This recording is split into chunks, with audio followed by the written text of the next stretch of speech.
Eles estão fazendo em grupo, né? Não para se ajudar, nada, mas para avaliar mais rápido. E são perguntas sorteadas, assim, basicamente. Tipo, não foi tão difícil, foi ok, mas, assim, dá uma puta de uma pressão, sabe? Você tem que estudar tudo. Você fala, ai, pode não cair tudo, mas é sorteio, sabe? Então você tem que estar pronta para qualquer coisa.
Gente, quem tá aqui já pode ir mandando o nome no chat.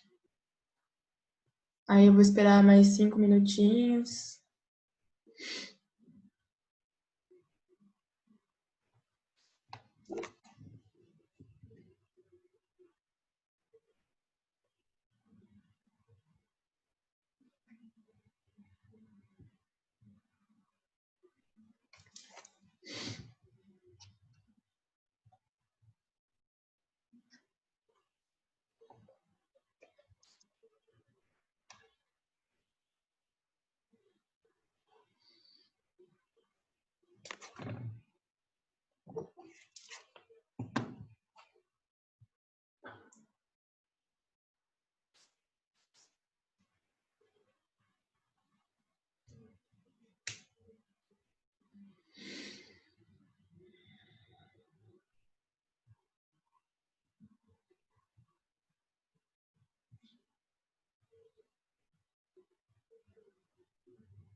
Gente, quem entrou agora, pode colocar o nome no chat também.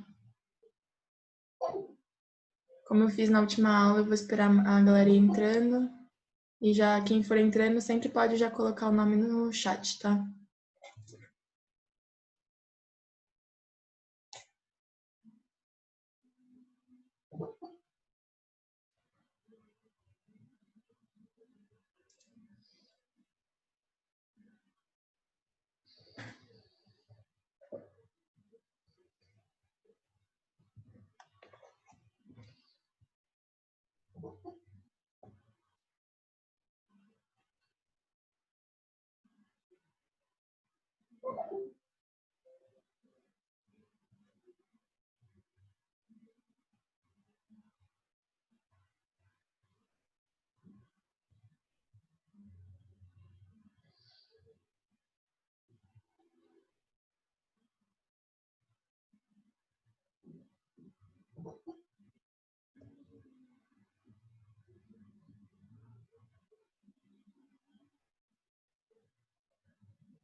Caso alguém tenha entrado agora e ainda não mandou o nome no chat, pode mandar, tá?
Gente, pode mandar o nome no chat, tá? Quem entrou agora.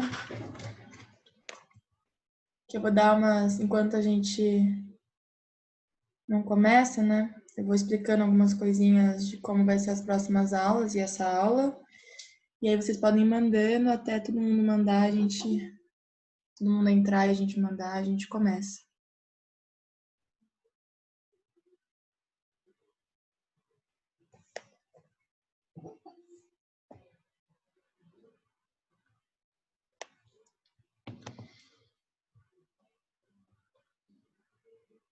Bom, para quem já tá aqui, né? Vai mandando aí o nome no chat e eu vou começar explicando, então. Então, na última aula a gente começou a estudar clima, né? E nessa aula a gente vai dar continuidade. Clima é um assunto que vai ser mais extenso pela incidência no vestibular, né? E eu vi que teve uma pergunta na última aula falando sobre, né, os tipos de clima, os climogramas. Isso a gente vai ver ainda. Essa aula, ela resgata bastante do que a gente viu na aula passada. Ela vai ser uma aula bem menos extensa do que a aula passada, o que pode dar mais margem para dúvida. Vocês podem tirar mais dúvida nessa aula. E também vou fazer bastante exercício, se der. Acho que consigo fazer mais exercício do que na última aula. Vocês podem pedir exercícios também. Se vocês tentaram fazer exercícios do livro e tiveram dificuldade ou alguma dúvida, pode trazer também. A explicação vai ser bem breve. Eu acredito que, no máximo, estourando 30 minutos de explicação. E aí, eu vou mostrar algumas imagens para facilitar, né? Quem entrou agora pode mandar o nome no chat também, que aí a gente já dá início de vez. E aí, na próxima aula, né, a gente estudou o clima 1, aí essa é a nossa aula 2 de clima. Eu vou mandar todo o material depois também, resolvi mandar depois da aula para vocês estudarem só depois da aula. Clima 2, depois a gente vai estudar massas de ar para terminar de entender clima, e aí depois que a gente vê massa de ar, aí que a gente vai ter aquilo que foi perguntado na última aula, dos tipos de clima do Brasil e do mundo.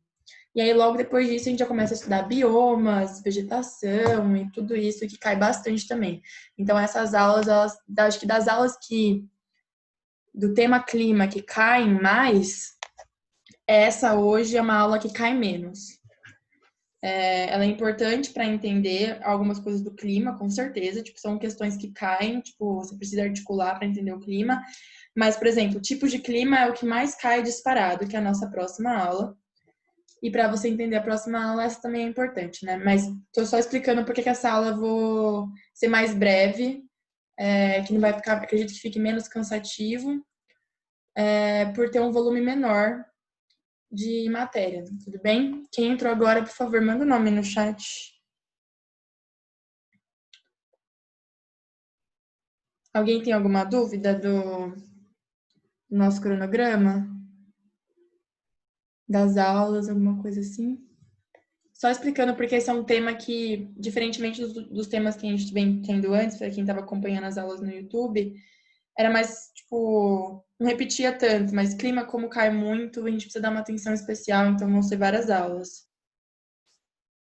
Essa aula, como eu estava falando para quem entrou depois, ela tem poucas novidades, mas ela tem alguns pontos que vocês não vão ver em outras aulas e que só tem nessa.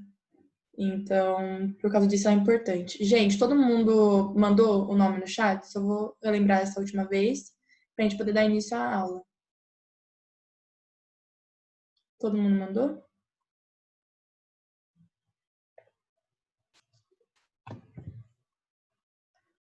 Esperar um minutinho pra ver se todo mundo mandou mesmo.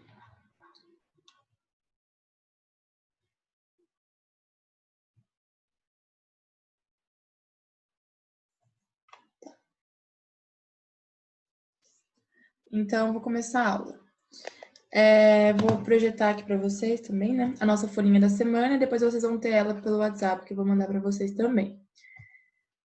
Bom, essa aqui é a nossa folhinha da semana, clima. Então, a gente vai ver alguns componentes do clima que influenciam o clima, mas que é diferente daquilo que a gente tinha visto na nossa última aula dos elementos formadores do clima, que a gente viu, que são 3 elementos formadores, e também tem os elementos, tem os fatores climáticos. Os fatores climáticos são os fatores que vão alterar o clima, igual a gente viu, por exemplo, a altitude, podendo se tornar mais frio ou mais quente, dependendo se for mais alto ou mais baixo, essas coisas. E aí, essa aula, ela acaba trazendo algumas coisas que a gente trabalhou na última aula, como o conceito de maritimidade e continentalidade, só que eu vou explicar um pouquinho mais aprofundado nessa aula, para a gente entender as correntes marítimas, que também é uma questão muito importante para o vestibular, que costuma cair, principalmente em provas como a Unesp, da VUNESP, que são provas que costumam cobrar mais decoreba, essas coisas. Então, o primeiro conceito que a gente tem que entender nessa aula é o que é um vento. Eu sei que parece meio bobo falar isso, mas o vento é o ar em movimento. E o que a gente tem que entender nessa aula é por que tem esse movimento. Esse movimento acontece porque o ar, ele não é uma coisa uniforme, ele não é uma coisa só.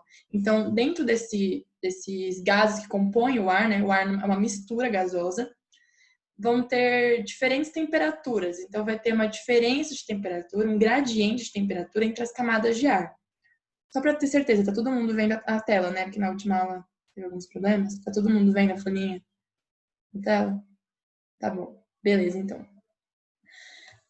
Então, o vento, o que acontece? Ele não é uma camada uniforme. Ele não sendo uma camada uniforme, tem diferenças na densidade do ar. Então, aquela densidade que vocês veem na densidade do ar que vocês vão usar na física para calcular as coisas, é uma densidade média. Então, o ar em si, ele tem diferença de densidade, diferença de pressão, diferença de temperatura.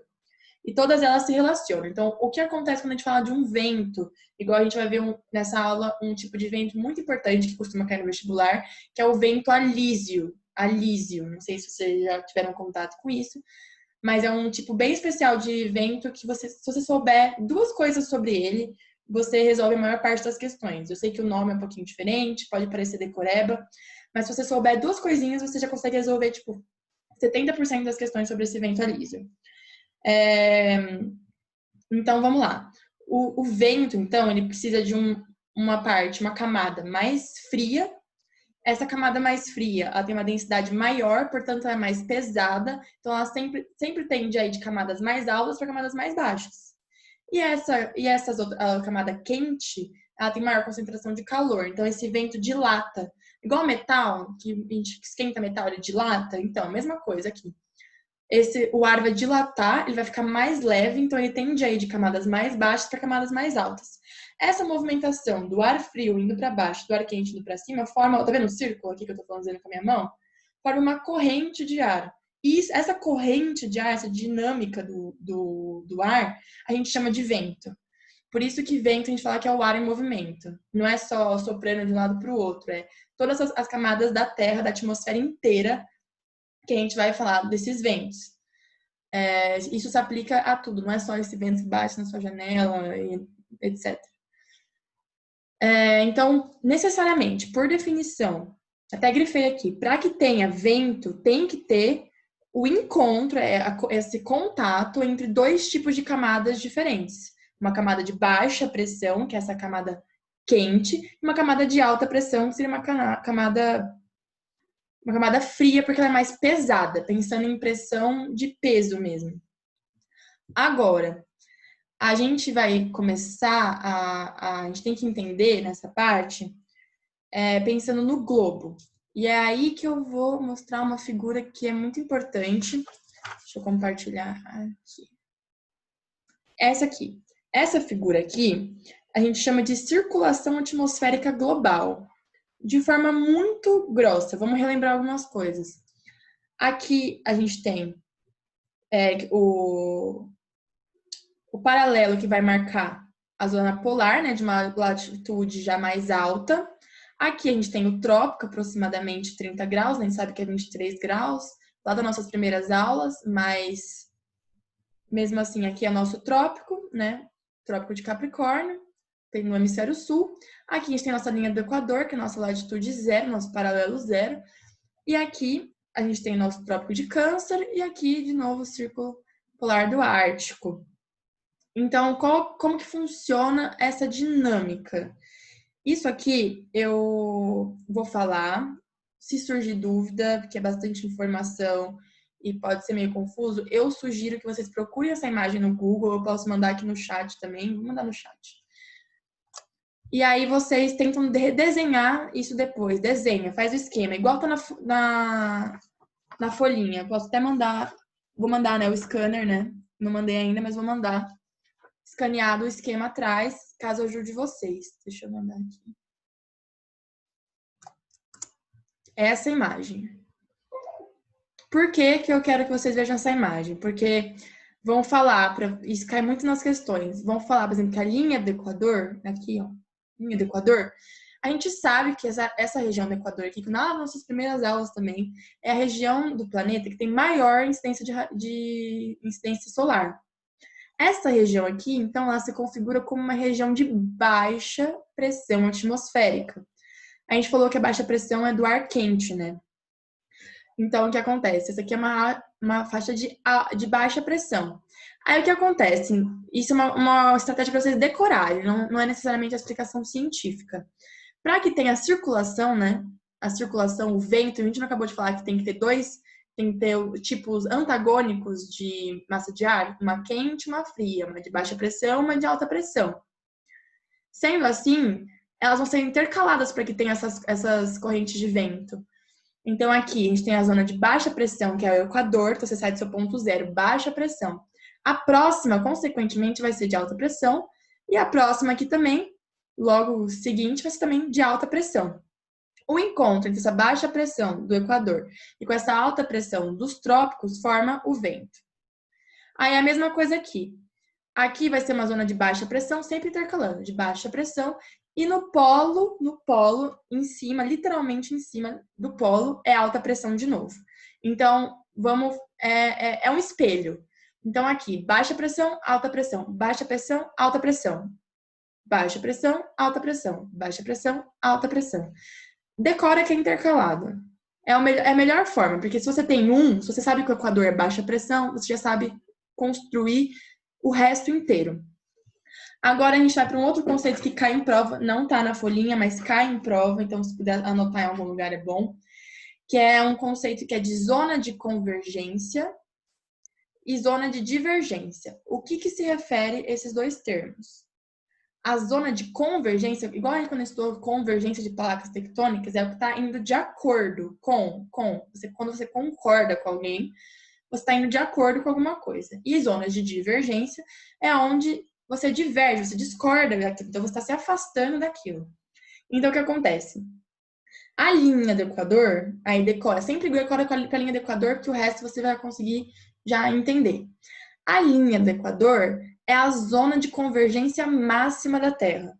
Então, é onde os ventos se convergem. E eu já vou explicar um pouquinho melhor por quê. A gente não vai entrar em detalhes, porque detalhes não caem na sua prova, mas eu vou explicar uma coisa a mais que pode cair na sua prova. Aqui na linha do Equador é a zona de convergência máxima, porque está convergindo aqui de ambos os hemisférios, né? Então, vem do trópico de Câncer e do trópico de Capricórnio, convergindo. Então, aqui, zona de convergência máxima. Se você for para o trópico, para os dois trópicos, tanto faz. Vou pegar aqui o trópico de Câncer, que é melhor para visualizar, que está em cima. Se a zona do Equador é de convergência, para chegar em um lugar, tem que estar saindo de outro. Então, o vento vai chegar a se concentrar no Equador. Mas para ele chegar no Equador, tem que estar saindo dos trópicos. Por conta disso, os trópicos são áreas de divergência. Então, para chegar no Equador, igual tá chegando aqui essas setinhas, tem que sair dos trópicos, que são zonas de alta pressão, indo em direção às zonas de baixa pressão. Todo mundo entendeu isso? Alguém tem alguma dúvida? Quer que eu explique de forma mais devagar? Explica de uma forma diferente? A minha dica é que você não vai decorar tudo e você não precisa decorar tudo. Se você decorar o Equador, você já consegue entender os outros. Então, você tem que decorar que o Equador, ele é uma zona de baixa pressão e é uma zona de convergência de ar atmosférico, de vento atmosférico. Se você tem essas duas informações, você deduz as outras informações. Tem alguma dúvida sobre isso? Bom, se tiver, é só falar aqui. Eu abri o microfone também. Prometo não me assustar, igual me assustei na última aula. Já vou me acostumando. Então, pode abrir também o microfone e falar, me interromper, não tem problema.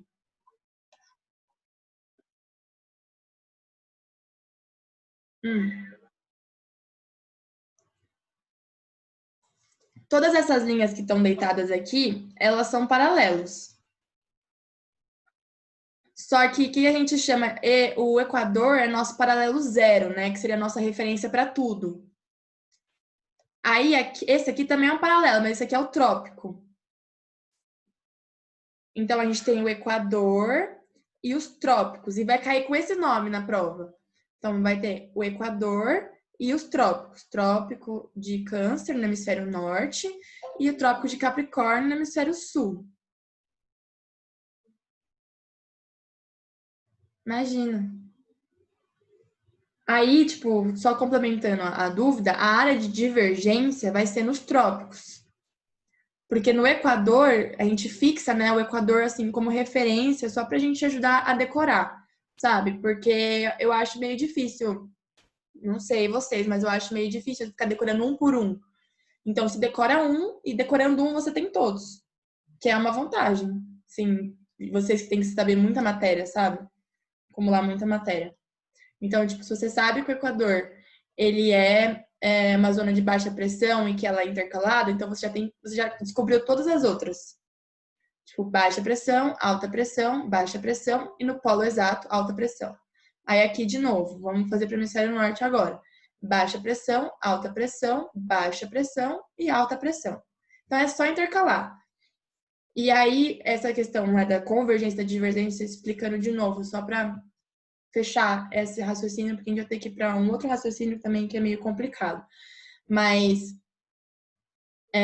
a zona do Equador é a zona de convergência máxima, porque tanto o vento do hemisfério norte quanto do hemisfério sul se concentram, eles vão em sentido ao Equador, vindo dos trópicos, né? Então, do trópico até o Equador, do trópico até o Equador. Eles vão estar em direção ao Equador. Então, converge duas vezes. Percebe que em nenhum outro lugar do globo acontece isso de ir as duas direções, sabe? Então, a gente chama essa zona de convergência, que tá chegando o vento, chegando o vento. E para chegar vento aqui, tem que estar saindo de algum lugar. Então, olha aqui a setinha do trópico. Saindo e chegando no Equador. Então, sai daqui, chega aqui. Então, por isso que aqui é uma área de divergência que está saindo, para poder ser uma área de convergência no Equador. Tudo bem? Tem mais dúvidas sobre isso? Porque é uma aula complicada, é uma aula difícil. Apesar dela ser um pouquinho menor, ela vai ser difícil. Bom, essa aula, querendo ou não, está um pouco atual. Eu não sei se vocês viram a questão do ciclone no sul do Brasil, né? Vamos voltar aqui para nossa folhinha. Cadê? Aqui. Mas a gente vai entender um pouquinho desses ciclones, não vai entrar em detalhes, mas a gente vai entender. Bom, dito isso, vocês entenderam agora onde estão as zonas de baixa pressão atmosférica e de alta pressão atmosférica no globo, né? Na circulação atmosférica global do mundo como um todo. E aí a gente vai entender o que são duas coisas, que a gente chama de ciclones tropicais e de anticiclones extratropicais. Esses ciclones, não sei se alguém acompanhou as notícias do ciclone no sul. Ciclones tropicais, eles sempre se formam no mar. São zonas de baixa pressão, portanto, o vento ele é quente. O vento não pode ser quente não, mas a massa de ar ela é quente, é uma região quente. e aí que se encontra com uma massa de ar um pouquinho diferente, um pouquinho mais gelada, né, digamos assim, de forma bem grossa, assim. E aí forma esse ciclone tropical, ele se forma no mar, numa zona de baixa pressão. E aí, se você pensar, tropical, lembra que a gente estudou isso nas primeiras aulas, zona tropical é entre os trópicos. Então, toda essa região entre os trópicos, a gente acabou de ver que pega a região do Equador, que é uma região de baixa pressão. Então, ciclones tropicais ocorrem em zona de baixa pressão. E ele é tropical porque ele acontece entre os trópicos, ou seja, mais ou menos ali na região da linha do Equador. E ele acontece no mar. Então, ele só é formado no mar. Ciclones tropicais só são formados no mar. Então, se o país não tem litoral, é mais difícil, por mais que às vezes os países não têm. Às vezes um país pode ser afetado, mas ele não vai ser o primeiro a ser afetado, porque ele tem que ser formado no mar. Então, países que têm um recorte litoral muito grande pode tender a ter mais ciclones tropicais, por exemplo. Que a gente também chama popularmente como furacão e tufão. A diferença entre eles é o hemisfério em que eles acontecem. Tá bom? Porque a zona tropical pega tanto o hemisfério norte quanto o hemisfério sul, né? Então, um furacão é para um hemisfério e tufão é para outro hemisfério. E aí tem esse outro, sobre o ciclone é isso. Aí tem uma outra coisinha que a gente chama de anticiclone extratropical. Você fala, meu Deus, o que é isso? Bom, seria tipo o ciclone, só que ele acontece em zonas de alta pressão. Então, lembra que a gente acabou de ver que os trópicos são zonas de alta pressão. E aí, esses anticiclones extratropicais, então, vão ser formados nessas regiões de alta pressão. E ele tem o nome de anticiclone porque porque os ventos de baixa pressão, vou mostrar também uma imagem aqui, que vai ajudar a visualizar. Aqui.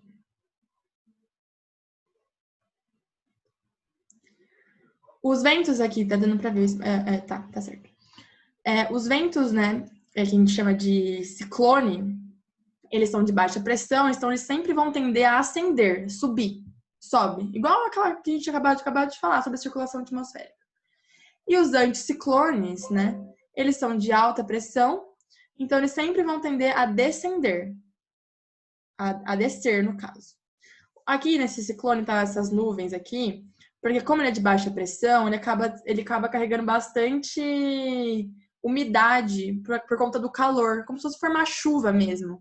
Então fica bem nebuloso, assim, cheio de nuvem. E o anticiclone é o contrário, né? Como ele é mais seco, porque ele não vai evaporar, ele é mais gelado, então ele é mais seco, então ele fica esse aspecto de clima mais aberto, assim, entre aspas. Bom, vamos voltar para nossa folhinha. Gente, é isso. Essa foi a parte mais complicada da aula. Esse início é a parte mais complicada. Eu acho que não tá transmitindo. Isso já foi metade da aula, tá? É a parte mais complicada. Então, se precisar fazer pergunta, façam perguntas, não deixa passar. Tá bom? Não tem problema. Façam todas as perguntas que vocês quiserem. Aí, calma que alguém chegou aqui. Aí. Oi.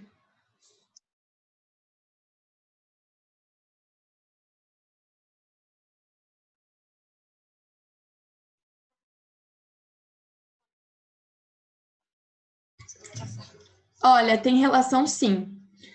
O que acontece? A gente vai ver isso ainda nessa aula, vai ficar um pouquinho mais claro para você, mas já vou explicar agora porque a dúvida surgiu.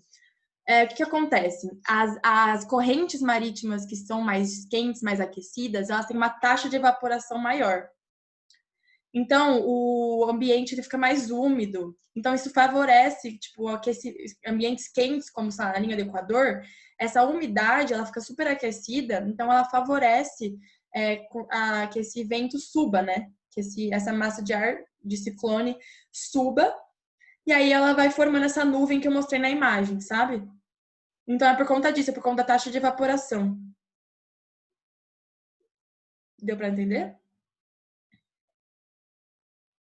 Imagina. E o contrário também é verdadeiro. Então, correntes marítimas, a gente vai ver isso também. Frias, elas tendem a ser mais secas. Então, porque não vai ter taxa de evaporação. Então, regiões do mundo, né? Se a gente for pegar um mapa de correntes marítimas, igual a gente vai pegar mais para frente, e ver onde passam essas marítimas, você vai conseguir ver maior incidência de desertos. E eu vou, inclusive, dar um exemplo aqui, quando a gente for ver correntes marítimas mais para frente na aula. Mas ela tem a ver com a taxa de evaporação. Evapora menos, o ambiente fica mais quente, porque não tem uma taxa de evaporação ideal, e aí isso faz com que tenha uma umidade menor, então menos chuva, e aí não tem ciclone, porque precisa de ser uma área de alta pressão para ser um extraciclone, para ser um anticiclone, e baixa pressão para ser um ciclone, né? E aí, como não tem esse calor, essa taxa de evaporação, não tem uma zona de baixa pressão. Então, tem relação, sim. Principalmente com a questão da temperatura da corrente marítima. Então, agora eu vou explicar uma coisinha que a gente chama na geografia de efeito Coriolis. E isso já caiu em prova, mas eu recomendo que vocês só saibam o nome. Ninguém vai perguntar para você, juro, se cair efeito Coriolis, ninguém vai perguntar para você explicar o que é o efeito Coriolis, porque acho que nem a pessoa que fez o efeito Coriolis sabe o que é o efeito Coriolis, juro. Foi um físico maluco que criou essa teoria. Ninguém sabe explicar direito, de verdade. Nem a minha professora de geografia do colégio lançou mão para explicar isso pra gente. Então, eu vou explicar só o que cai na prova de vocês. Se surgir algumas dúvidas, eu tenho que explicar. Mas isso é uma coisa que realmente eles não cobram como acontece. É só você saber que existe, basicamente. Então, como que existe essa circulação atmosférica global? Isso vale tanto para correntes marítimas quanto para massas de ar na atmosfera. A gente que é dividido, né, entre hemisfério norte e hemisfério sul. E por conta do movimento de rotação da Terra, então são duas coisas, a divisão dos hemisférios e o movimento de rotação da Terra. Acaba criando, né, igual eu mostrei nas imagens, zonas de baixa pressão e de alta pressão atmosférica, como a gente viu. Só que, por conta do movimento de rotação da Terra, vou compartilhar aqui de novo. Deixa eu pegar uma imagem melhor. Essa aqui é muito boa para entender isso. Por conta do movimento de rotação, acaba dando uma movimentada, criando um padrão. Não sei se vocês já viram uma imagem da NASA que mostra a Terra rodando, que os ventos, eles não ficam, tipo, uniformes, assim, igual mostram nesses desenhos, assim, nesses esquemas. Então, o que acontece? Você tem o vento, e aí o movimento de rotação da Terra meio que aplica uma força nesse vento, moldando esse vento. E aí acontece uma coisa que, juro, você só precisa decorar, não tenta entender de verdade, de coração. Ninguém vai te perguntar isso. Mas isso pode cair nas alternativas. Isso cai escrito na alternativa, você tem que saber, e cai mesmo, tipo, brutal mesmo. Mas explicar o porquê você não precisa. Não precisa saber. E o que acontece? Você tá vendo aqui, essa linha aqui que eu tô passando, a linha 0, é nosso paralelo 0, a linha do Equador.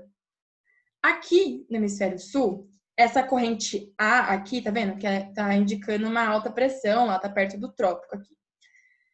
Ela tá indo em direção ao Equador, que a gente viu que é uma área de convergência, mas olha o sentido que ela tá indo.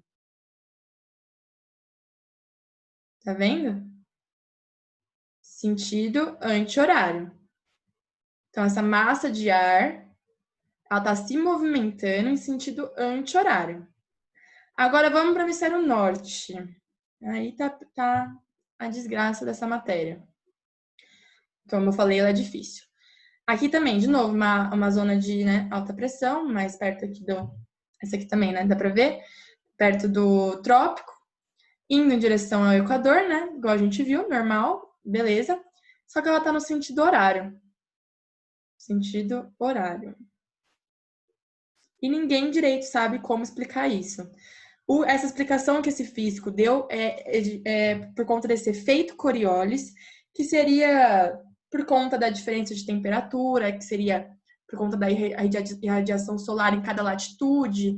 E aí também tem a questão da umidade, por conta das correntes marítimas, igual eu acabei de falar da taxa de evaporação e tudo mais, e as forças dos movimentos de rotação da Terra. Então, segundo ele, segundo esse físico. O hemisfério norte e o hemisfério sul teriam efeitos diferentes por conta dessas zonas, né? Essas zonas de alta e baixa pressão da Terra. E aí o movimento de rotação causaria esse efeito de, no hemisfério sul, as massas de ar elas vão em sentido anti-horário e no hemisfério norte elas vão no sentido horário.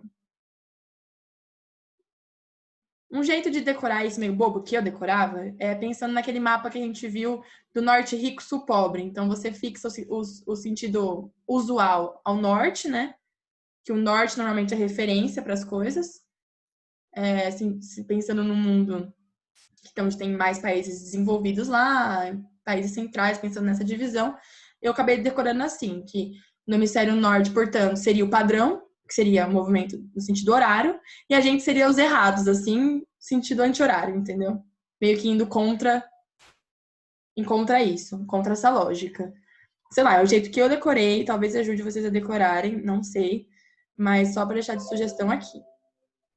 Aí, vamos para a próxima. Se alguém tiver dúvidas também, pode perguntar. Agora vai ficando bem mais fácil a aula, tá?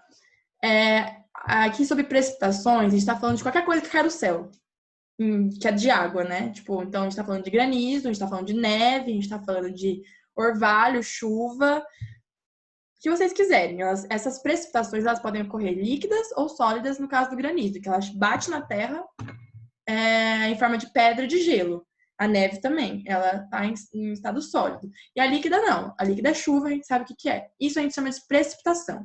E eu tô falando isso porque isso vai ser um componente depois dos nossos climogramas para a gente entender as características dos climas. Então isso vai ser importante depois para os nossos tipos de clima. Isso é uma das partes mais importantes que já começa a introduzir para essa aula de tipos de clima, que é a que mais cai. Aí sobre isso vai dar um gancho para a gente falar sobre índice pluviométrico. Como que a gente calcula índice pluviométrico, como que vai cair na sua prova em forma de gráfico, como que isso vai ser mensurado e como que você vai saber se é muito ou se é pouco. Então, aqui nessa folhinha tem 4 valores de referência. Já esqueci como fala isso. Como que fala, por exemplo, eu esqueci isso, da física, se alguém souber, por favor. Quando tem, tipo, metro, quilômetro, meio que, tipo, a referência internacional, sabe? Meio que é o valor padrão, assim. Você só fala, sei lá, por exemplo, do Sistema Internacional da Física, sabe? Se alguém souber, por favor, manda aqui no chat ou fala pra mim, porque eu já esqueci. Mas aqui é a unidade. É a unidade padrão que a gente usa, milímetro. E aí você vai pensar, estranho, milímetro, né? Que seria uma medida de comprimento, né? Existe, às vezes, na hora da prova, fica meio confuso, que é uma medida de comprimento para medir chuva, né? Que seria volume. Eu vou explicar. Que isso ninguém explica para vocês na prova, mas eu vou explicar. O que acontece? Como que isso é medido? Então, vamos lá. Aqui está escrito deserto do Saara, 500 milímetros por ano, né? Que é como a gente calcula o índice pluviométrico. Então, é milímetros por ano. Beleza, aí pode ser milímetro por dia, dependendo do que você está olhando. Mas aqui, para clima, a gente vai pensar em ano. Lembra que a gente definiu a diferença entre tempo e clima, a gente sabe que o clima precisa observar de forma mais prolongada. Então, a gente está falando de anos. Aí, a média do Saara é 500 milímetros por ano. Como você calcula isso? Você vai lá no meio do Saara, você marca, faz um quadrado de 1 metro cada aresta do quadrado. 1 metro para cá, 1 metro para cá, 1 metro para cá, 1 metro para cá. Beleza, tem o seu quadrado de 1 metro quadrado. Aí vai chover o ano inteiro. Se você colocar um recipiente de 1 metro quadrado lá nesse lugar, deixar chover lá um ano inteiro, e claro, se não evaporasse, mas ficasse lá um ano inteiro aquela chuva, você ia conseguir medir naquela área, naquele quadrado que você fez. Se você pegasse uma régua, você ia medir 500 milímetros, certo? 500 milímetros. Então, se você dividir, pegar o deserto do Saara inteiro, e se você pudesse fazer uma piscina no deserto do Saara, entre aspas, uma piscina no deserto do Saara, essa piscina teria 500 milímetros de quantidade de água. Se você virar uma régua, é o tanto que você vai conseguir colocar no Saara inteiro de água, isso é o que chove. E essa é o índice pluviométrico menor do mundo. Então, é uma referência baixa. Então, se você vê 500, 600, 700, até 700, né? Que é do sertão. Até 700, você fala, putz, deserto. É baixo, então a gente começa no 500, mais ou menos. Aí aqui ele tem outro valor de referência, agora você já sabe como calcula, 750 milímetros por ano é o sertão brasileiro, né? Que é um clima semiárido. Semiárido. Não é desértico, não é árido, é semiárido. A gente não tem deserto no Brasil. Aqui, essa região sul do Brasil, tá aqui o valor de referência. Já aumentou bastante. A região sul do Brasil também chove bastante. Que é 1.600 milímetros. E aqui, 2.500 da floresta amazônica, que é, eu acho que, o maior índice pluviométrico que existe no mundo. Então, a gente sai de 500, mais ou menos, para até 2.500. Essa é a faixa que vai aparecer. Se está mais próximo de 500, por exemplo, você sabe que é um clima seco. 500 até 800, 900, até 1.000 até. Você sabe que é um clima mais seco. Depois disso, você sabe, entre 1.000 e 2.000, você sabe que já chove mais, né? Dependendo, chove bastante. 2.000 para cima, chove muito. Chove muito. O clima de monções chega lá para os 3.000 também. 3.000. Bastante também, chove bastante. Mas é que o clima de monções, ele é uma exceção, ele é meio que uma normalidade. Então, pensando em termos de clima, a floresta amazônica é o lugar onde mais chove. Então, se você pegar a floresta amazônica, colocar aquele mesmo caixote lá, de 1 metro quadrado, e medir o tanto que choveu lá, a sua régua ia dar 2,5 centímetros, né? Que seria 2,5, 2.500 milímetros. Milímetros, tá certo.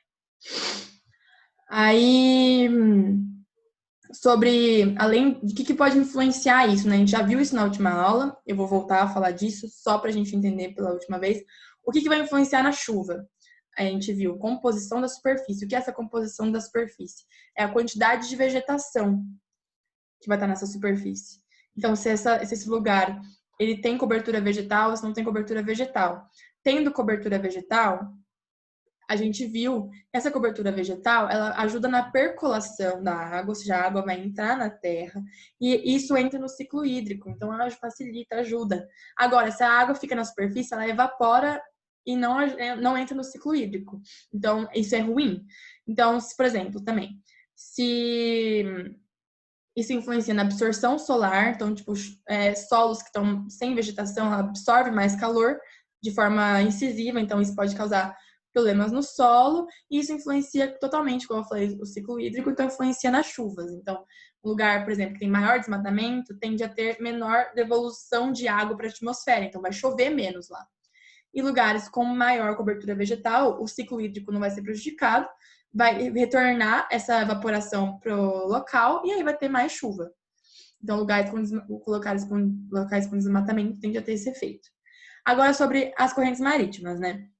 Que a gente já começou a falar um pouquinho, aí eu vou dar uns exemplos de correntes frias e correntes quentes para a gente ver aquele efeito da pergunta.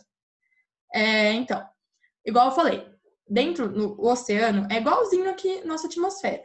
A diferença, a mesma teoria que vale para o vento, vale para a corrente marítima. Então, como que forma uma corrente marítima? São massas de água de diferentes temperaturas no oceano, como está definido aí. Aí, o que está logo em seguida, que é o que eu expliquei já, que as frias, elas têm uma taxa de evaporação menor. Então, elas acabam formando desertos, como o deserto do Atacama, no Chile. É uma das regiões mais secas do mundo. E ela é formada justamente porque tem uma corrente, chama corrente Humboldt, ela costuma cair às vezes em prova, que é formada no Pacífico Sul, né? Então pensa que tá o Chile, do ladinho do Chile, assim, no oceano, no Pacífico, ela é formada ali, e ela é uma corrente fria, e como tem essa taxa de evaporação menor, ela favorece o aparecimento desse deserto. A gente sabe também que tem o fator também da topografia, então, tipo, tem a Cordilheira dos Andes, que dificulta a passagem de nuvens para que chova do outro lado, então isso favorece também, mas essa corrente também diminui a evaporação, formando um dos desertos mais secos do mundo. Por outro lado, agora é uma coisa que a gente vai ver, não sei se já ouviram falar, que tem mais peixe em água fria, que a piscosidade é maior. Em países como o Japão, por exemplo, tem bastante pesca, Noruega, Finlândia e o Chile também, no caso. Por que águas frias tem maior viscosidade, que a gente chama na geografia, e mais propício para a vida marinha, biodiversidade, etc. Por quê? E aí entra o problema que a gente vai ver nas nossas aulas de questão ambiental e de mudanças climáticas, do como aquecimento dos oceanos, que causa um problema, um desequilíbrio na vida marinha justamente por isso. Acho que em química vocês veem isso, que a coeficiente de solubilidade de gases em líquidos são alterados pela temperatura. E a diminuição da temperatura, nesse caso, causa uma maior solubilidade do oxigênio na água. Então, vai ter mais oxigênio, a vida marinha se prolifera, porque tem maior combustível, digamos assim, para essa vida marinha. Então, por isso, são áreas que vão ter baixas taxas de evaporação, então formando desertos, então um local hostil para a biodiversidade na terra, mas no mar causa uma explosão de vida marinha, uma biodiversidade incrível. E por conta disso, favorece a pesca e tudo mais. E aí, o que acontece nas correntes marítimas quentes é isso que da pergunta, né? Esqueci que eu não vi quem fez a pergunta. Então, desculpa, eu não vi porque eu tô olhando aqui para a tela. Não sei o nome de quem fez a pergunta, mas as correntes quentes, como tá aqui, provocam uma alta evaporação. Então, evapora mais, então fica mais suscetível, como tá na folhinha. Tempestades, ciclones tropicais. E a corrente mais quente do mundo que a gente conhece é a corrente do Golfo, que passa ali no Caribe, na costa leste dos Estados Unidos, costa sudeste, né, que é no sul, leste, que é a mais quente do mundo, e ela tem uma taxa de evaporação tão alta, favorecendo vários ciclones tropicais nessa região, né, igual foi a questão da pergunta, e ela também transporta essa evaporação, que a gente chama de fog, não sei se já viram isso, mas isso cai em questão também, que é o famoso fog do Reino Unido e que chega na Noruega também, mas ele é mais famoso no Reino Unido. Então, essa quantidade de umidade que causa esse fenômeno do fog no Reino Unido é influência dessa corrente, que é a corrente mais quente do mundo, por conta dessa alta taxa de evaporação. Então, é tão absurdo que muda de continente. É bem influente. E aí, para finalizar, a gente já conversou sobre isso na última aula, mas só para reforçar de novo, tem mais 2 fatores que podem influenciar o clima, que é a maritimidade e a continentalidade. E o que a gente falou na última aula, eu expliquei até, só vou relembrar, porque eu já expliquei isso, mas vou dar uma relembrada de novo. Que é a maritimidade, tem locais perto de mar, litoral e tudo mais, tem esse efeito da maritimidade, porque tem uma maior umidade nos ventos, né? Nas massas de ar. Tem mais umidade. Essa água que fica no ar, ela retém o calor. Lembra que a gente viu que ela retém o calor e ela impede, ela dificulta a diferença de temperatura. Então, ela ameniza o clima. Ela deixa o clima mais brando. Ela segura o clima para não ter mudanças bruscas de temperatura. Não terem mudanças bruscas no clima, na temperatura, na pressão e tudo mais. Então, ela meio que dá essa retenção, ela meio que armazena o calor, igual a gente falou na última aula, para evitar essas elevações bruscas de temperatura ou abaixar a temperatura bruscamente. Então, ela dá uma segurada nisso. E aí, né, só pra gente finalizar, porque isso eu acabei não trazendo. Gente, vocês estão vendo a tela? Acho que vocês não estão vendo a tela, né? Isso, eu acabei de ver. Isso, acabei de ver. Mas tudo bem, era só a folhinha, não estava mostrando imagem. Eu vou mostrar a imagem agora. Obrigada, gente. E o pior é que eu não recebo notificação do chat do Google, tipo, não faz barulho. Então, vocês falam, eu não consigo ver. Olha, eu acho que é essa imagem, não tenho certeza. Não, não é. Calma. Aí, essa daqui. Ó, essa imagem aqui. Essa imagem é muito famosa, cai em várias provas. E só para eu explicar aqui um pouquinho. Então, vamos lá. De dia, o ar tá frio, essa brisa vai vir pra praia, e essa radiação solar ao longo do dia vai aquecendo esse ar. Beleza. Aí a pressão, né? Pressão alta e pressão baixa. Então sai da pressão alta e vai em direção à pressão baixa. Sai da pressão alta em direção à pressão baixa. Aqui o ar sai frio, chega quente de dia. Por quê? Porque o mar, ele demora mais para mudar de temperatura do que o solo. O solo, os primeiros 10 minutos de sol brusco do dia, a areia vai estar super quente. A água não. A água, você entra no mar, ela vai estar gelada. Porque ela demora mais para mudar de temperatura. E é isso que eu tô querendo trazer para vocês. Que a maritimidade, a água, ela retém o calor. E esse é o exemplo perfeito de entender a maritimidade, como que ela evita essa mudança brusca de temperatura. A água, ela vai demorar o dia inteiro para aquecer. O dia inteiro. Tanto é que quando você entra no mar à noite, ela dá a sensação de estar mais amena, de estar menos gelada, por conta desse efeito. Então, aqui sai o ar frio, aquece o dia inteiro, enquanto aqui o solo já aqueceu fácil. E aí, esse ar quente aqui do solo fica o dia inteiro batendo na areia, vai aqui, que é no caso é o exemplo de baixo, ele entra em direção ao mar e esse ar que estava frio aqui vai em direção ao solo. Porque, de novo, assim como ele esquenta rápido, ele esfria rápido. E a água não. A água ela demora para esquentar e demora para esfriar. Então, tem esse efeito aqui por conta dessa diferença de temperatura. E isso dá para entender por que demora tanto para a água mudar a temperatura de um local, para mostrar essa potência, essa capacidade da água de reter, né? O calor. E aí, o contrário acontece para a continentalidade, né? Então, se você entendeu a maritimidade, você entende a continentalidade. Não vai ter uma cidade no meio do continente vai ter menos influência da maritimidade, menos influência da umidade que vem do mar, dessa água que vai meio que bloquear essa diferença brusca de temperatura, porque o mar é uma quantidade de água imensa.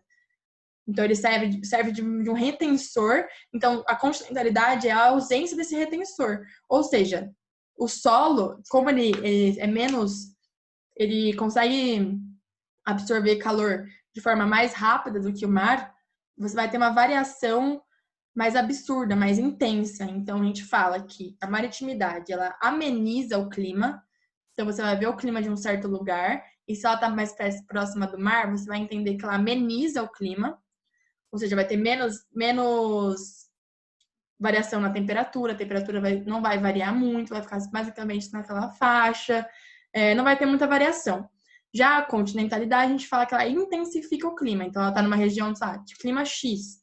Ela vai intensificar todos os aspectos daquele clima. Então, tem uma maior variação na temperatura, que a gente chama de amplitude térmica, né? Então, vai ter uma maior amplitude térmica. E a maritimidade, não. Então, locais onde são afetados pela continentalidade, o verão vai ser muito, muito infernal, assim, quente, muito quente. E o inverno vai ser muito frio também. Então, é muito, muito de um, muito, muito de outro. E a maritimidade, não. O inverno vai ser ok, e o verão também vai ser ok. Talvez você nem perceba a diferença entre os dois. Então, é isso. Da aula de hoje é isso. Eu vou abrir para perguntas, podem fazer perguntas. E aí, se alguém quiser fazer algum exercício, a gente faz exercício. Vou parar de projetar aqui. Vou ver as perguntas. Se tiver pergunta, pode falar também. E aí, se não tiver, eu vou fazer exercício, então. Vocês querem que faça exercício? Vocês preferem fazer pergunta? Pode falar aí no chat, pode ligar o microfone.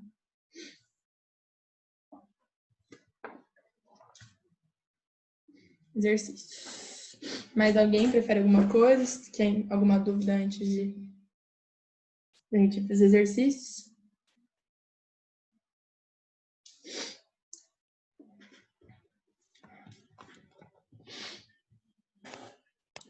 Todo mundo prefere exercício, então? Aí, tá, uma dúvida. Então, essa pergunta, o Gustavo perguntou aqui no chat, não sei se todo mundo viu. O Brasil se encaixa em que tipo de maritimidade? Ou ele tem os dois? Então, o Brasil, ele tem um litoral muito recortado. Então, a gente fala, por exemplo, quando você for analisar um local, vai ter questão disso que vai dar para entender um pouquinho melhor. Mas, por exemplo, você vai analisar uma cidade do litoral. Você pega uma cidade do litoral e você pega Brasília. A cidade do litoral, ela vai sofrer a maritimidade. Então, ela vai sofrer maior influência da maritimidade. A cidade de Brasília, ela está no meio do Brasil. Ela está no meio do cerrado. Ela não tem influência do mar. Ela não está próxima do mar. Então, o que você consegue... Quando você analisa um local, a gente não costuma tratar tanto assim em termos de país, porque é um território muito grande, ainda mais o Brasil, que é um território, né? O Brasil é um país de dimensões continentais. Então, a gente costuma pegar as cidades para dar para entender melhor. Então, a gente pega uma cidade no meio do continente, uma cidade no litoral, e aí você consegue, avaliando o clima dos dois locais, você consegue ver que na cidade no meio do continente, no caso Brasília, que é o meu exemplo aqui, ela vai ter uma intensificação do clima, ou seja, uma amplitude térmica maior, os verões vão ser mais quentes, os invernos vão ser mais frios e tudo mais. E uma cidade como Santos, por exemplo, não.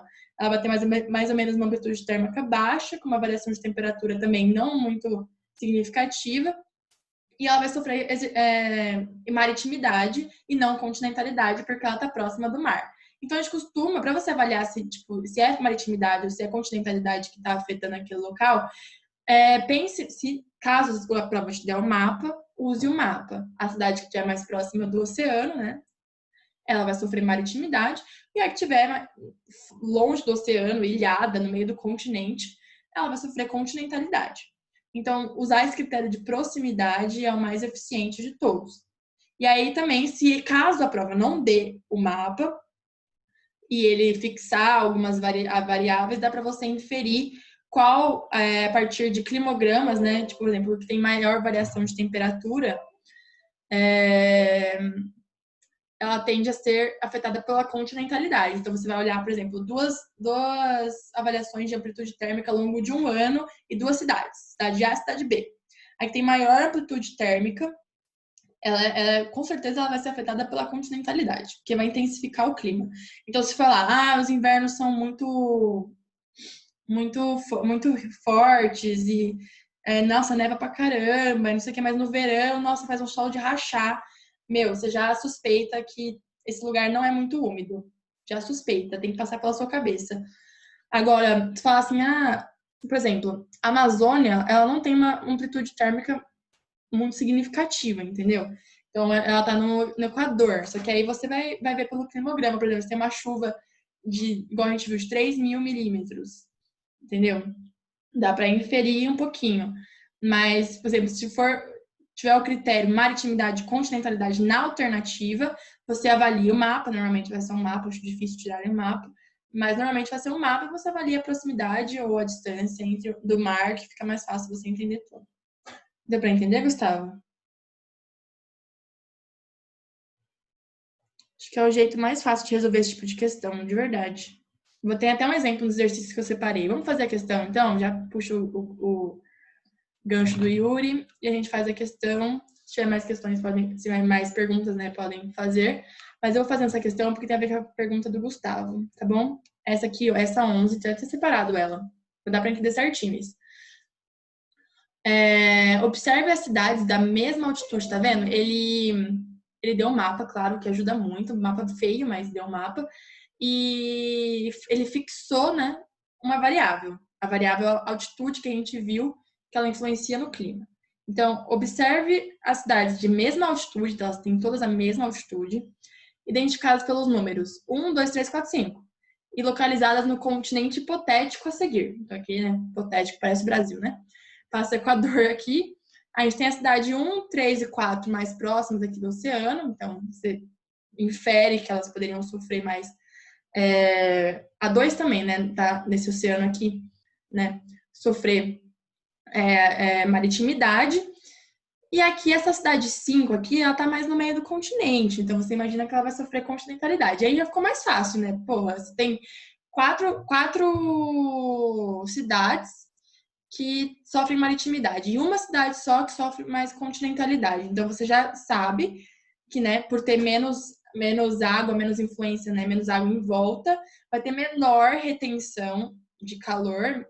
E por conta disso, vai ter uma intensificação do clima nesse local, que a gente viu que é marcado por exemplo, verões muito quentes e invernos muito frios, o que causa uma amplitude térmica maior. E aí, se você procurar aqui, qual que é o comando da questão? Quais números representam, respectivamente, as cidades com maior e menor amplitudes térmicas anuais? Então, se você olhou essas 5, viu que só ela está isolada do continente, você já sabe que ela que tem a maior amplitude térmica anual, por conta desse raciocínio da continentalidade. Entendeu? Aí, a gente tem mais depois a 2, a 1, a 3 e a 4 para analisar. Só que, se você olhar as alternativas, a maior e a menor. A maior tem a D, 5 e 2. E aí a gente tem aqui a E, né, 5 e 3. Só que, olha, vamos comparar a 2 com a 3. A 2 está perto do oceano, a 3 está perto do oceano. Beleza. Em quesito de maritimidade, beleza, elas são parecidas. Só que olha a 3, pertíssimo do Equador. Tá na floresta amazônica, isso aqui tá no Equador. E a gente sabe que no Equador quase não tem variação de incidência solar. Lá na nossa primeira aula, eu falei isso na primeira aula, que quase não tem variação de incidência solar. Bate sol lá o ano inteiro e as temperaturas é o nosso verão eterno. Linha do Equador, nosso verão eterno. Então, quase não tem variação de temperatura. Então, a maior vai ser a 5, pelo que eu falei antes, e a menor vai ser a 3, pelo que eu acabei de explicar. Então, a alternativa certa é a alternativa E. Deu para entender isso?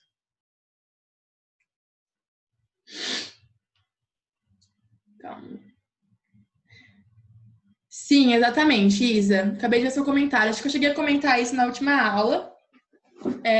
Que Marília, gente, dá meio-dia, tá muito, muito quente. Aí dá, tipo, 7 da noite, já tá, tipo, você começa a sentir frio. E esse frio é da sensação térmica e da amplitude. Porque tava muito quente, do nada tava muito frio. Então, isso acontece muito em Marília. A Marília é um exemplo de continentalidade, exatamente. Por conta da distanciamento, né, com o oceano. Então, Marília acaba tendo essa intensificação. Quando é verão, nossa, é muito, muito, muito quente. E quando é inverno, fica bem mais ameno. E às vezes no mesmo dia, uma amplitude térmica louca. Sim, o deserto do Saara tem influência de correntes marítimas. Eu não citei porque elas são correntes menores. Mas a gente vai ver um mapa de corrente marítima e aí dá para ver que também tem uma influência. Acontece que o deserto do Saara também, ele é muito grande, muito, muito, muito grande. E ele acaba sofrendo mais influência da pressão atmosférica. Porque tem uma coisa que é muito famosa, e decora isso, que também é bom para resolver todos os exercícios, que é a latitude 30. A latitude 30, ela é conhecida por recortar os maiores desertos do mundo. Então, se você pegar o seu globo, sei lá, não tô com o meu globo aqui, você com preguiça de pegar, mas se você pegar um mapa, você é recortando na latitude 30, você vai passar pelos maiores desertos do mundo. Sério, inclusive pelo Saara, claro que é o nosso maior deserto, mas por que isso acontece? A gente viu, né, que é uma zona de alta pressão atmosférica, ao contrário do Equador, que é uma zona de baixa, essa zona mais próxima dos trópicos é uma zona de alta pressão atmosférica. Por ser uma zona de alta pressão atmosférica, igual a gente já tinha visto, ela vai ser mais fria, né, o vento, menor umidade, igual a gente viu também naquele céuzinho que estava limpo naquela imagem. Ela vai ter menor umidade, ela vai ser mais fria, então vai dificultar para evaporar a água, evaporar para formar a chuva. E alta pressão, é isso, o ar vai sempre estar descendo. Essas são as explicações do deserto do Saara. É mais pelas massas de ar, né, da pressão atmosférica, daquela primeira mapinha que a gente viu, que eu até mandei o link aqui no chat. É mais por influência daquilo do que das correntes marítimas. Mas as correntes marítimas acaba sendo um fator a mais, assim. Então, tanto 30 graus norte quanto 30 graus sul da latitude é muito característico de desertos. Deserto na Austrália, deserto do Atacama, Kalahari na África, Saara também na África, são todos desertos. Deserto de Gobi, acho que na Índia, eu já não lembro mais onde que é, mas desertos do mundo inteiro são cortados por latitudes 30, por conta dessa questão da alta pressão atmosférica nesses lugares, daquela circulação atmosférica global que eu mostrei. Bom, vamos fazer mais exercícios, já são 10 horas. Eu acho que vou fazer mais 2 exercícios e aí a gente termina. O que vocês acham? Estão cansados? Vocês querem mais exercício? Dá pra ir mais um pouquinho? Dá? Top, vocês são top, não dá. Muito bom. Deixa eu pegar aqui, deixa eu ver um exercício que é bom. Ó, esse 12 aqui mesmo, vai, vamos fazer ele, depois eu tentar fazer algum com gráfico, imagem, alguma coisa assim, para ajudar na leitura. Tentar dar uma equilibrada. 12. A atmosfera constitui um sistema caótico, igual a gente viu, né? Sempre em movimento. O ar está em constante movimento em consequência, especialmente das diferenças de pressão e do movimento de rotação da Terra, que é o que a gente viu nessa aula, exatamente. A previsão meteorológica é complicada, exigindo grandes investimentos em tecnologia e instrumentos. Beleza. Aí ela deu 4 afirmações aqui e você tem que assinalar as corretas. Gente, pelo amor de Deus, sempre lê isso de correta e incorreta. E se for incorreta, circula para você não esquecer depois na hora de você for assinalar. Não esquece, sempre é incorreta. Quando é incorreta, circula. No caso aqui é correta, tá? 1. Na zona intertropical, ou seja, na zona entre os trópicos que a gente viu, que é mais de baixa pressão, né? Onde está a maior parte do Brasil, realmente. A maior parte do Brasil está na zona intertropical. As altas pressões dominantes facilitam a verificação das condições atmosféricas pela estabilidade reinante. Primeiro que a gente viu que não é alta pressão dominante, né? Acabei de falar que é na zona intertropical. Eu vou comentando, mas podem fazer questões vocês também. Se surgir dúvida, falar, eu assinalaria essa, por que não é essa, por que não é tal, tá bom? Podem falar. A gente viu que na zona do Equador, né, a gente fixa as baixas pressões e a maior parte que está no território brasileiro está entre os trópicos, né? Então, a gente assinala essa alternativa como falsa, então ela está errada, ela não vai vir aqui por conta dessa questão das altas pressões dominantes. Não é dominante. As baixas pressões são dominantes, beleza. 2. O que chamamos de clima é o conjunto de variações do tempo durante um longo período. Beleza, vamos para 3. Embora atinja grandes porções da atmosfera, as influências da massa de ar na determinação dos tipos climáticos é quase nula, pois essas massas de ar são geralmente estáticas. A gente viu que as massas de ar não são nada estáticas. Então, cancela 3, cancela 1. A gente deixou a 2 aí esperando, para a gente analisar depois ela. E vamos para 4. Tratando-se de assunto meteorológico, tempo significa estado momentâneo da atmosfera em um local. A gente viu isso na última aula. E realmente tá certo. Eu assinalaria a 2 e a 4. Então, seria a alternativa D. Alguém assinalaria alguma coisa diferente? Ou não entendeu por que eu assinalaria D?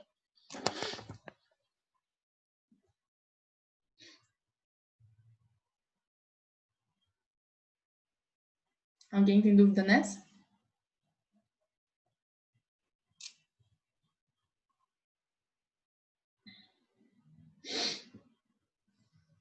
Não? Tudo bem, então? Pode seguir? Todo mundo entendeu?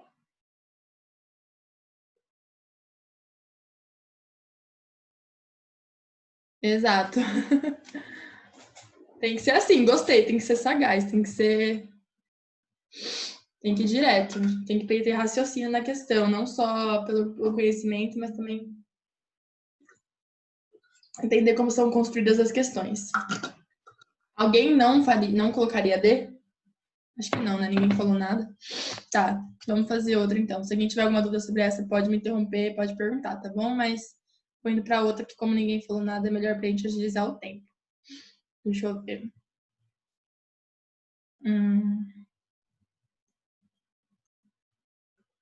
Tentar ver se tem uma. Essa aqui a gente já fez na última. Essa aqui também a gente fez. Essas massas de ar a gente vai aprender ainda, tá? Então por isso que eu tô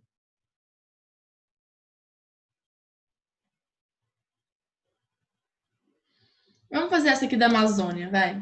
Tem a ver com o Brasil, tem cara de Enem. Vamos lá. Deixa eu ver só se tem alguma coisa aqui no chat antes de começar. Beleza. Essa é a última questão, tá bom? Vamos lá. Aí depois, se quiser tirar dúvida, pode tirar dúvida. 21. UFC 2009. Diferentes tipos de clima resultam da combinação de vários fatores, tais como latitude, altitude, penetração de sistemas frontais, taxa de evapotranspiração, linhas de instabilidade, existência de superfícies líquidas. Beleza, ele falou tudo com os nomes estranhos, mas você sabe, dá para entender mais ou menos o que é, né? Em relação ao quadro climático da Amazônia, que seria mais ou menos a região do Equador, que a gente já viu, né? A gente viu bastante a região do Equador, enfatizei bastante. É correto afirmar que a temperatura média é elevada porque se trata de uma região de baixas latitudes. Beleza. B. Essa daqui, eu acho que eu nem vou comentar para deixar vocês falarem qual vocês acham que tá certo, tá bom? Tipo, a gente vai ver depois certinho o clima da Amazônia, certinho, mas dá para responder já sabendo tudo que vocês estão sabendo, porque tá falando dos tipos de clima, tá bom? O clima da região sofreu variações muito reduzidas ao longo do tempo geológico. C. As brisas fluviais formam-se nos setores em que os cursos fluviais são mais estreitos. D. A possibilidade de ocorrência de chuvas na região é menor que em áreas de altas latitudes. E. O norte da região, entre os meses de dezembro e março, sofre o aumento da friagem em função da evasão de ar polar. O norte, vou ler essa de novo, para vocês já aprender. O norte da região, entre os meses de dezembro e março, que seria nosso verão, sofre o fenômeno da friagem em função da invasão do ar polar no verão. Essa aqui eu dei uma dica maior porque a gente não teve isso ainda, mas as outras dá para resolver com o que a gente teve na aula, mesmo sem saber os tipos de clima. Qual vocês assinalariam? Só para escolher essa questão, só para explicar. Parece que não tem muito a ver, porque já envolve um clima mais específico, mas é só para mostrar como que é importante essas coisas mais básicas, assim, para resolver uma questão dessas, que às vezes sem você saber, tipo, a questão específica, você sabe resolver a questão, consegue resolver a questão por algum conceito, sem ser sobre aquilo específico. Então, tipo, chega um nome na prova, você nunca ouviu falar sobre aquele nome, X, por exemplo, vamos supor que eu nunca falei de efeito Coriolis para você. E aí você vai chegar na prova e vai conseguir resolver a questão, mesmo sem saber o nome, porque você sabe o conceito. Ou se falar o nome de uma cidade que você nunca viu na sua vida, se você conseguindo, você não precisa saber aquilo, mas você consegue resolver a questão por outros meios.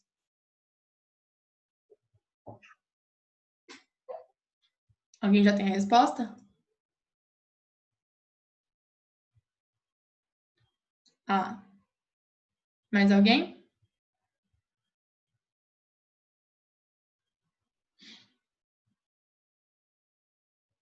Isa, você quer defender a sua tese aí? Falar por que é A?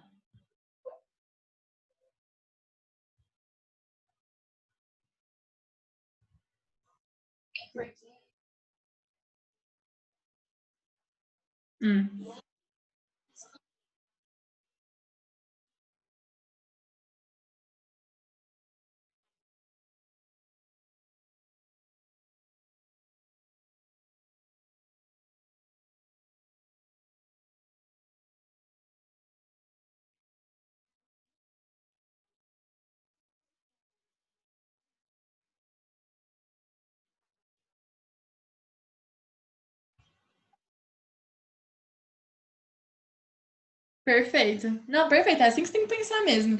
Por exemplo, não sei do que está falando a questão. Essa questão é muito boa para isso. Gostei de ter achado ela aqui agora. Não sei sobre o que a questão está falando direito, igual eu falei, né? No próprio enunciado tem uns nomes super estranhos. É uma prova que tá querendo mostrar moda, né? Mostrar uns nomes diferentes. O Enem, às vezes, faz um pouquinho isso, de colocar uns nomes X, ou até a VUNESP, colocar uns nomes que não são tão usuais assim, que por ser uma prova chata.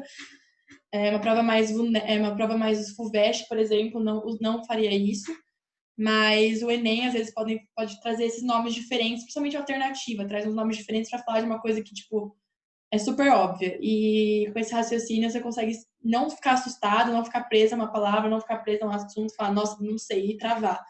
Mas me conseguir, mesmo assim, resolver a questão sabendo, né? E aí, os conceitos que a gente trabalhou nas últimas 2 aulas tá justamente nessas alternativas que você falou, que você ficou entre elas, né? São justamente as duas.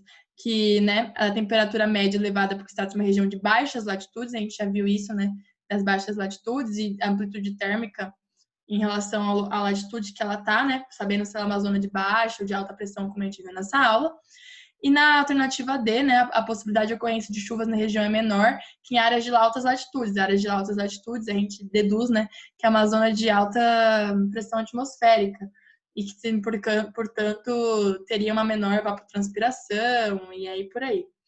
E aí, que é um pouco do que a gente viu na aula hoje, né? E aí, a região do Equador, que é a região que está a Amazônia, é uma região de baixa pressão atmosférica, como a gente viu nessa aula, tem também uma evapotranspiração maior e tem uma menor amplitude térmica.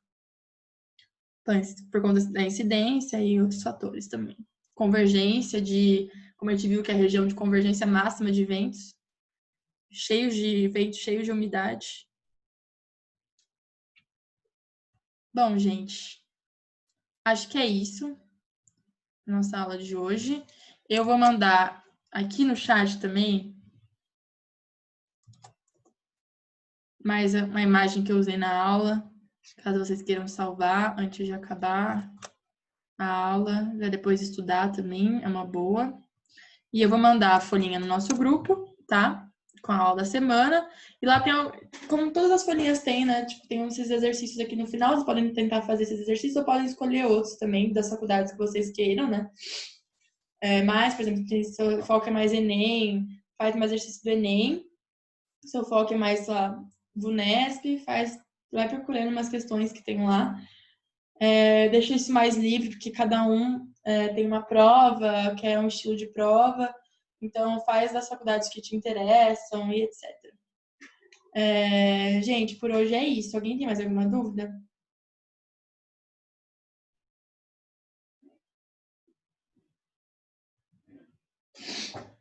Acho que eu tinha que mandar é isso para vocês. E é isso, gente. Então, se ninguém tem mais dúvidas, se alguém tiver dúvida, pode ficar aí na sala e tirar dúvida comigo. Se quem não tiver dúvida, pode ir saindo, então. Tá bom? Boa noite. Obrigada, viu? Obrigada, Isa.